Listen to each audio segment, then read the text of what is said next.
satu materi matematika di SMA kelas 12, yaitu tentang kaidah penjajahan. Nah, sebelum kita belajar lebih lanjut tentang materi ini, alangkah lebih baik jika kita mengetahui terlebih dahulu apa yang menjadi tujuan pembelajaran kita kali ini. Yang pertama adalah dapat memahami serta menganalisis aturan pencacahan yang meliputi aturan penjumlahan, aturan perkalian, permutasi, serta kombinasi melalui masalah kontekstual yang disajikan. Dan yang kedua adalah dapat mengaplikasikan kaidah penjajahan untuk menyelesaikan masalah di kehidupan sehari-hari. Nah, untuk memulai pembelajaran kali ini, coba perhatikan gambar di samping. Nah, mungkin bagi kalian semua gambar ini sudah tidak asing lagi ya, dan mungkin akan sering kalian temui dalam kehidupan sehari-hari. Ya, betul sekali, itu adalah gambar plat nomor kendaraan. Nah, coba perhatikan plat nomor kendaraan tersebut. Nah, lihatlah bahwa plat nomor kendaraan itu biasanya berupa gabungan dari angka dan huruf. Nah, pertanyaannya adalah berapa banyak plat nomor yang mungkin bisa dibentuk dengan format seperti pada gambar tersebut? Nah, coba perhatikan. Kalau kita hitung satu persatu kemungkinannya mungkin akan memakan waktu yang sangat lama, karena pastinya akan ada banyak kode atau plat nomor yang dapat terbentuk dari format tersebut. Nah, makanya dengan kaidah pencacahan ini kita bisa mengetahui dan menghitung secara lebih efektif berapa banyak kemungkinan atau berapa banyak plat nomor yang dapat dibentuk dengan format seperti itu. Nah, itu adalah salah satu penggunaan kaidah pencacahan dalam kehidupan sehari-hari. Nah, selain itu apalagi sih yang menjadi salah satu penggunaan dari materi ini?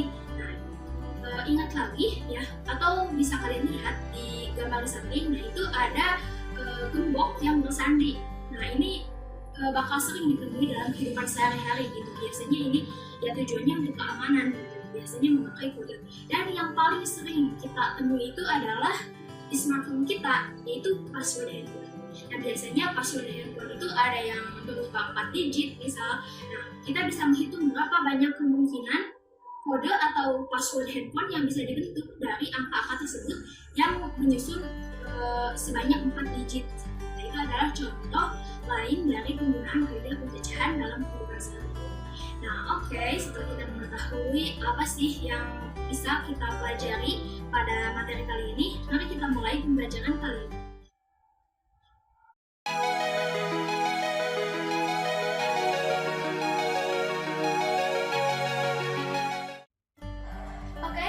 Masuk ke submateri yang pertama dari kaidah pencacahan, yaitu aturan penjumlahan. Nah, sesuai namanya mungkin kalian berpikir apakah aturan pencacahan ini aturan penjumlahan ini berkaitan dengan operasi penjumlahan? Ya, Anda hampir benar. Aturan penjumlahan ini sangat berkaitan dengan operasi penjumlahan. Memahaminya, coba perhatikan persoalan berikut ini. Budi akan pergi ke suatu tempat. Nah, dia mengunjungi garasi rumahnya dan ternyata di garasinya itu dia memiliki 2 buah mobil dan 3 buah motor. Pertanyaannya adalah berapa banyak cara Budi memilih kendaraan yang mungkin akan dikemudikannya? Nah, coba kita pikirkan baik-baik. Apakah mungkin Budi mengendarai 2 kendaraan sekaligus? Misal, mobil dengan motor, motor dengan motor, atau mobil dengan mobil sekaligus.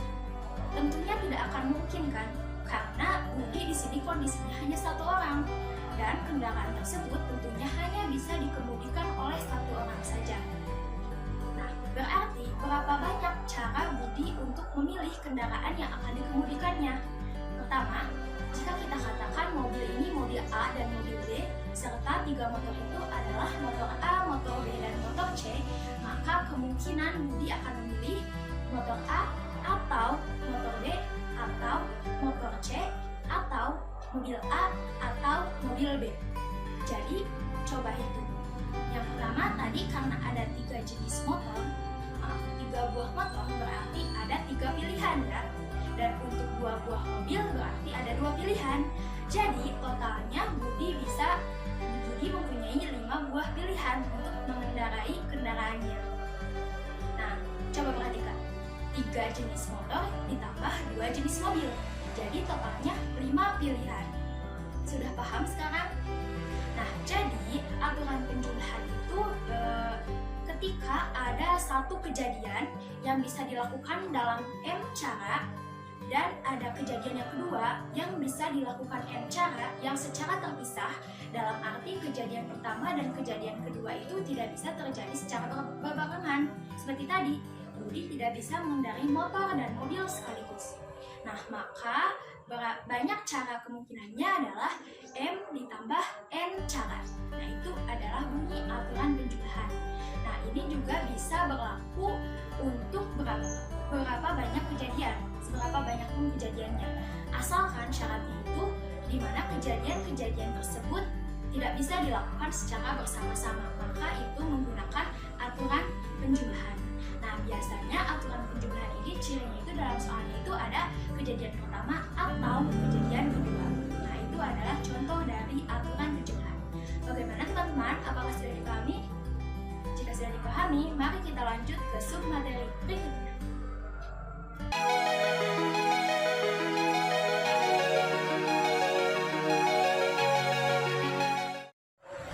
Oke, sekarang kita memasuki submateri yang kedua dalam kaidah pencacahan ini, yaitu aturan perkalian. Nah, tentunya aturan perkalian ini juga berkaitan dengan operasi perkalian. Nah, coba perhatikan ilustrasi berikut ini. Nah, tokohnya masih sama ya, ada Budi di sini. Budi mengunjungi sebuah kafe, di mana kafe tersebut menyediakan menu diantaranya untuk pilihan makanan, ada nasi goreng, ada roti, ada soto ayam, dan sate ayam. Sedangkan untuk pilihan minumannya ada es jeruk, es kopi, dan es teh manis. Pilihannya adalah berapa banyak pilihan makanan dan minuman yang bisa dipilih oleh Budi. Ingat ya, pilihan makanan dan minuman. Artinya, Budi harus memilih makanan dan juga minuman. Nah, oke, kita perhatikan.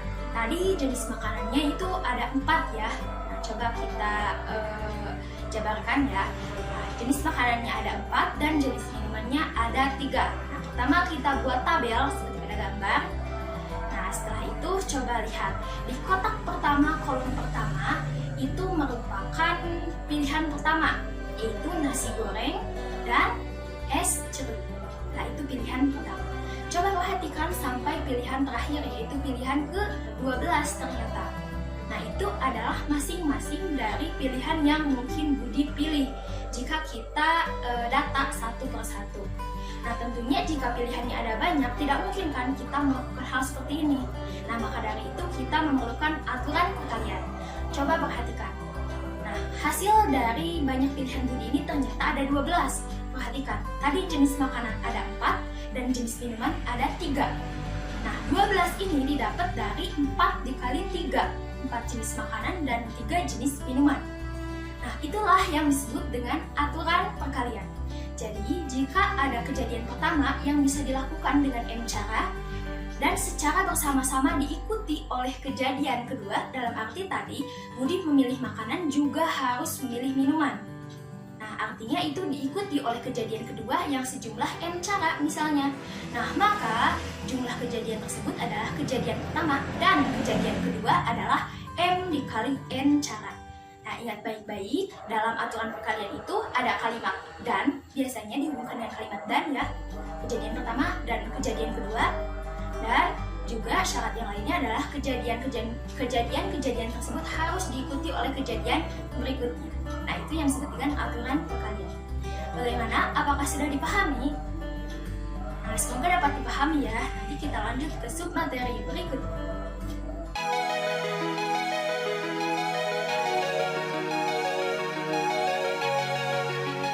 Oke, sekarang kita masuk ke submateri yang ketiga, yaitu pembahasan tentang permutasi. Nah, apa sih permutasi itu? Coba kita perhatikan ilustrasi berikut ini. Ada 3 buah kelereng, yaitu berwarna merah, hijau, dan biru, yang akan dimasukkan ke dalam 3 buah kotak. Nah, berapa banyak urutan berbeda yang mungkin dibuat ketika memasukkan 1 buah kelereng ke masing-masing kotak.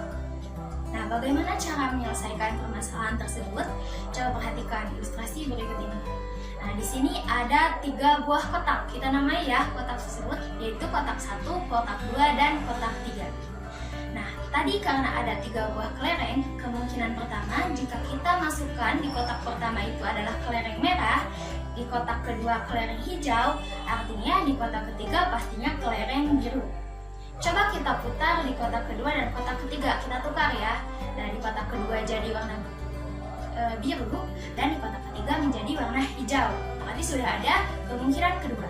Kemungkinan ketiga, jika kotak yang pertama itu adalah warna hijau, kotak kedua berwarna merah dan kotak ketiga berwarna biru, itu kemungkinan ketiga ya. Masih ada kemungkinan lagi. Kemungkinan keempat adalah tadi kotak pertamanya masih warna hijau, kotak keduanya biru dan kotak ketiganya merah. Itu sudah ada kemungkinan keempat. Masih ada ternyata, jika kotak pertamanya adalah warna biru, kotak keduanya misal kita warna hijau, arti kotak ketiganya itu warna merah. Kita tukar lagi kotak kedua dengan kotak ketiga. Kotak pertama tadi masih biru, kotak kedua jadi merah, kotak ketiga jadi hijau. Total ada berapa? Ada 6 kemungkinan. Coba perhatikan, ini merupakan ciri dari permutasi, yaitu memperhatikan urutan.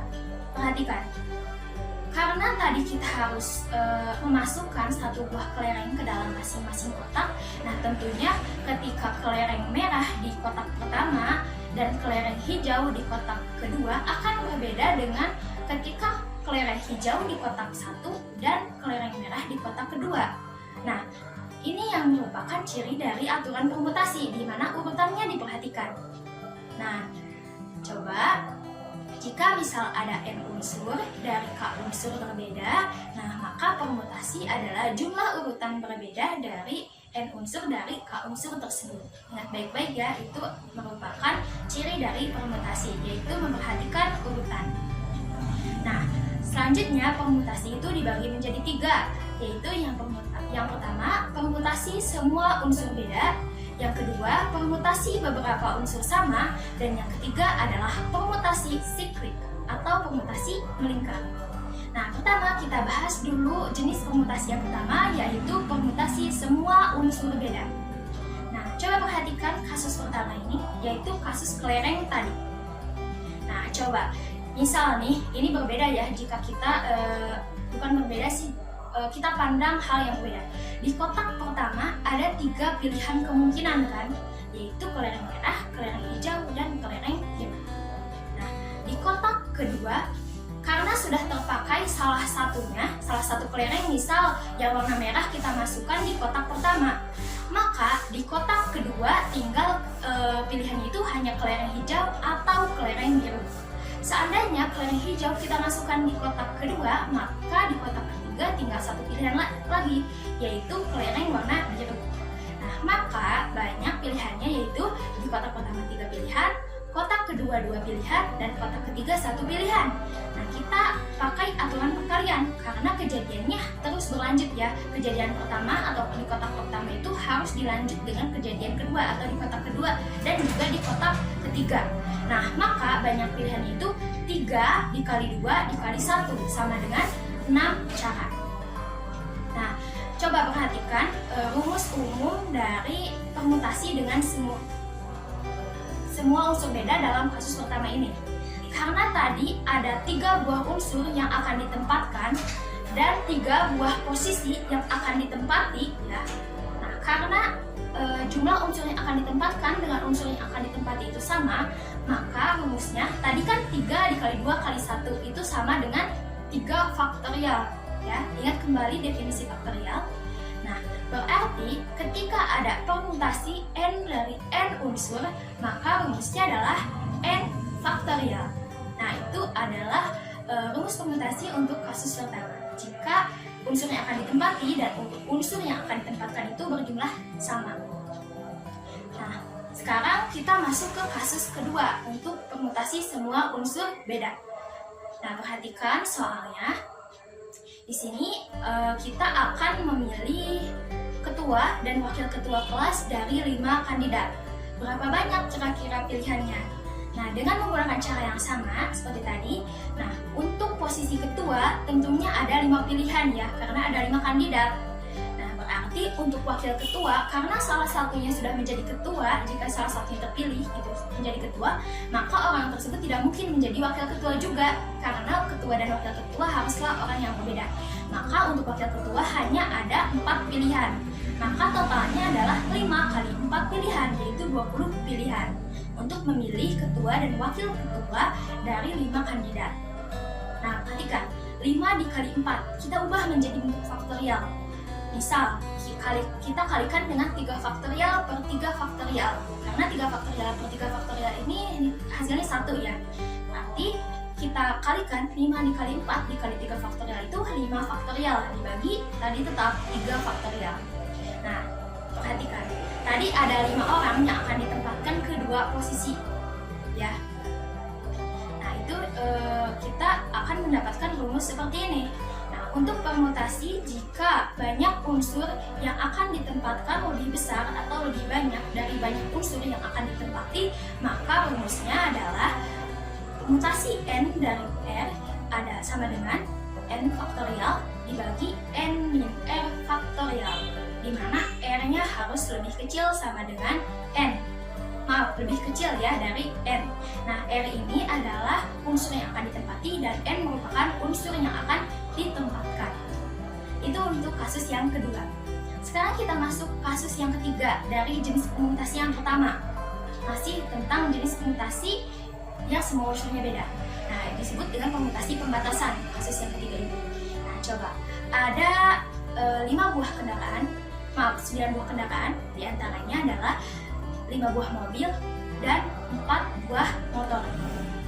Nah, yang ditanyakan adalah berapa banyak posisi yang mungkin. Nah, maaf, sebelumnya 5 buah mobil dan 4 buah motor ini diparkir secara berbaris ya. Nah, pertanyaannya adalah berapa banyak pilihan atau berapa banyak cara menempatkan mobil dan motor tersebut jika 2 motor harus di depan. Syaratnya itu adalah 2 buah motor harus di depan. Nah, kita ilustrasikan terlebih dahulu. Posisi mobil dan motor pertama berbaris ya. Tapi posisi yang diinginkan itu 2 motor itu harus di depan. Nah, maka penyelesaiannya adalah pertama kita posisikan terlebih dahulu 2 motor tersebut dengan menggunakan apa? Dengan menggunakan permutasi di kasus yang kedua. Ya. Nah, berarti kita harus memilih 2 motor atau memposisikan 2 motor dari 4 motor. Ya. Didapat berarti 4 faktorial dibagi 4 dikurangi 2 faktorial sama dengan 12 cara. Lalu tinggal ada 7 posisi lagi nih yang belum ditempati. Karena tidak ada syarat, maka 7 posisi ini bebas mau ditempati siapa saja. Yang artinya adalah kita menggunakan permutasi di kasus yang pertama. Tadi yang n faktorial berarti 7 faktorial. Nah, maka total banyak caranya kita kalikan, yaitu 12 dikali 7 faktorial cara. Itu untuk kasus yang ketiga. Selanjutnya kita masuk ke jenis permutasi yang kedua, yaitu permutasi dengan beberapa unsur sama. Nah, rumusnya adalah permutasi sama dengan banyak unsur yang ada dibagi dengan unsur yang sama, faktorial, dikali unsur kedua yang sama, faktorial, dan seterusnya. Untuk lebih jelas, kita perhatikan contoh berikut. Berapa banyak susunan huruf yang mungkin dibentuk dari kalimat matematika? Nah, bagaimana caranya? Pertama, kita perhatikan kata matematika itu disusun dari berapa huruf? 10 huruf. Kita cari unsur yang samanya. Untuk huruf M ada 2, huruf A ada 2, huruf T ada 2, huruf E ya berarti ada 1, I ada 1, K ada 1, A ada 1, sudah ya. Nah, maka banyaknya itu adalah permutasi sama dengan 10 faktorial dibagi 2 faktorial dikali 2 faktorial dikali 2 faktorial dikali 1 faktorial dikali 1 faktorial dikali 1 faktorial dikali 1 faktorial. Hasilnya coba dihitung sama dengan 151.200 cara. Ya, itu untuk kasus tersebut, kasus untuk permutasi dengan beberapa unsur sama. Ingat baik-baik ya, jika beberapa unsurnya sama maka gunakanlah rumus seperti itu. Yang ketiga, jenis permutasi yang ketiga itu adalah permutasi siklik atau permutasi melingkar. Perhatikan katanya baik-baik, melingkar. Nah, ini dilakukan jika menyusun unsur-unsur dalam posisi melingkar. Nah, coba perhatikan kasus berikut ini. Ada 3 buah bentuk yang akan disusun di sebuah medan yang melingkar. Nah, perhatikan gambar 1, 2, dan 3. Jika kita putar searah jarum jam karena kita tidak tahu yang mana yang menjadi awalan, karena permutasi itu memperhatikan urutan, dan kita tidak tahu yang mana awalannya, tentunya ketiga gambar ini merupakan susunan yang sama. Artinya baru ada satu susunan. Jika kita putar arahnya menjadi berlawanan arah jarum jam, nah, ada 3 posisi lagi, dan ini tidak bisa dikatakan sebagai 3 susunan karena tadi kita tidak tahu yang mana awalnya. Berarti ini ada satu susunan. Jadi ketika ada 3 susunan yang akan ditempatkan pada posisi melingkar, hanya ada 2 susunan ya. Jika ada 3 unsur, hanya ada 2 susunan. Nah, maka kita dapat rumus permutasi siklik sama dengan PS sama dengan N dikurangi 1 faktorial. N itu adalah banyak unsurnya ya. Nah, itu adalah contoh untuk permutasi siklik. Jadi permutasi siklik adalah mengurutkan unsur-unsur di dalam posisi melingkar. Nah, itu untuk jenis-jenis permutasi. Nah, bagaimana? Apakah sudah dipahami? Semoga dapat dipahami ya. Kita lanjut ke materi yang terakhir, yaitu tentang kombinasi.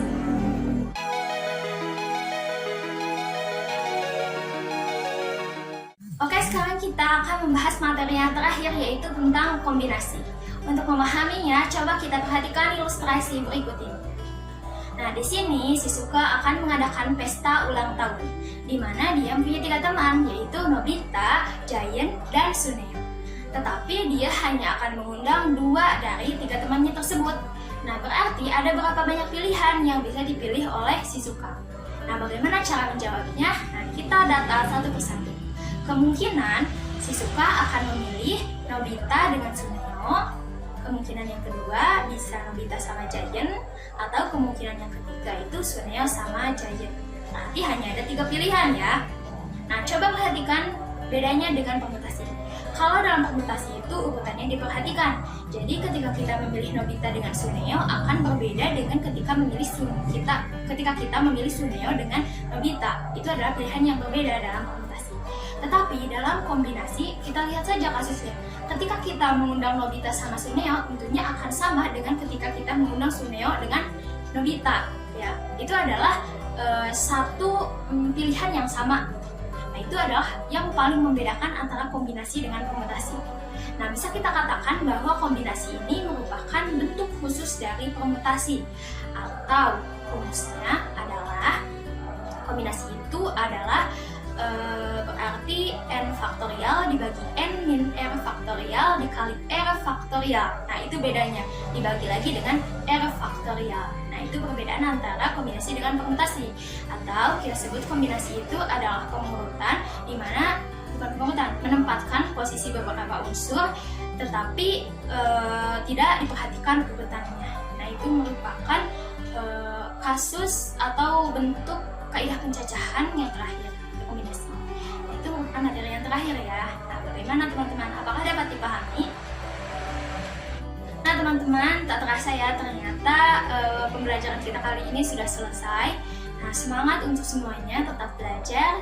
Semoga apa yang kita pelajari hari ini dapat bermanfaat. Terima kasih atas perhatiannya. Mohon maaf atas segala kesalahan dan kekurangan. Wassalamualaikum warahmatullahi wabarakatuh. Sampai jumpa.